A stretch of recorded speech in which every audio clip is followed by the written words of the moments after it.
대구시가 추진하고 있는 신청사 건립 계획이 난항을 겪고 있습니다. 대구시는 지금의 낡고 업무 민원 공간이 부족한 청사를 대신할 신청사 건립 계획을 세웠는데요.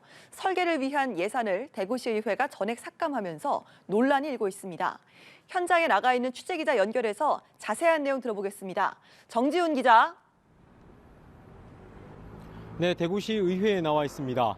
대구시와 시의회가 신청사 건립 방법을 두고 의견을 달리하면서 갈등을 빚고 있는데요. 시의회가 시가 요청한 신청사 건립 설계 비용을 전액 삭감하자 시는 건립 추진 부서를 해체하면서 강대강 대결로 치닫는 모습입니다.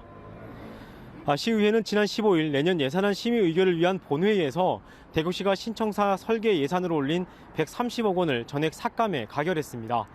대구시는 현재 남아있는 신청사 건립기금 390억 원 중 130억 원을 설계비로 책정했는데 의회가 130억 원의 기금을 사용하지 못하도록 한 겁니다. 기금 운영 계획안 9,190억 원에 대해 규모 변동 없이 청사 건립 기금 사업비를 조정하여 수정 가결하였습니다. 홍준표 대구시장은 의회 예산심사 결과에 동의한다는 뜻을 밝혔고 의회의 뜻을 존중한다고 했지만 불편한 심기를 감추지 않았습니다. 여러분들이 중지를 모한 뜻이기 때문에 집행부로서는 어쩔 수가 없습니다. 하고 싶어도 여러분들이 하지 말라고 했기 때문에 저희들로서는 할 방법이 없습니다.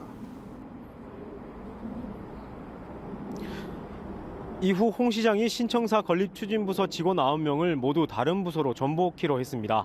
다만 감정적인 대응은 아니라고 선을 그었는데요. 신청사 건립의 첫 단추인 설계 작업부터 아예 막혀버려 공무원들을 1년 동안 놀릴 수는 없어 내린 조치라고 설명했습니다. 그러면서 충분한 타협이나 논의를 제쳐두고 예산부터 삭감한 의회의 조치에 대해 강한 아쉬움을 나타냈습니다. 착수를 해놓고 그 다음에 어떻게 지을 것인지, 재정을 어떻게 충당할 것인지 그렇게 논쟁으로 들어가는 게 순서라고 봤는데 아예 처음부터 그걸 못하게 봉쇄를 해버리니까. 네, 신청사 건립에 동의한 대구시의회가 이렇게 관련 예산을 전액 삭감하면서까지 집행부와 갈등을 빚는 이유가 있을까요? 네, 앞서 말씀드린 것처럼 신청사 건립 방법을 두고 대구시와 시의회 간 입장차가 있는 건데요.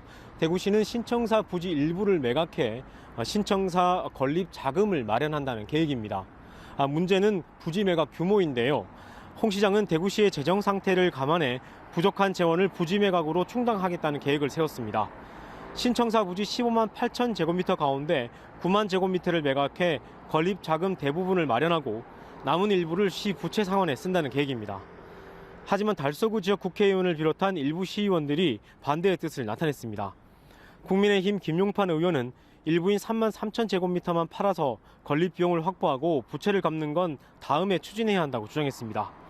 9만 제곱미터를 사기업에 팔면 결국 아파트나 주상복합으로 갈 수밖에 없다는 게 이유입니다. 그러나 대구시는 사업성 등을 고려하면 1만 평 즉 3만 3천 제곱미터만 매각해선 건립 비용으로 부족하고 부지 매각 규모가 작으면 매입에 나설 기업이 없어 현실성이 없다는 입장입니다. 지금까지 대구에서 연합뉴스 TV 정준입니다.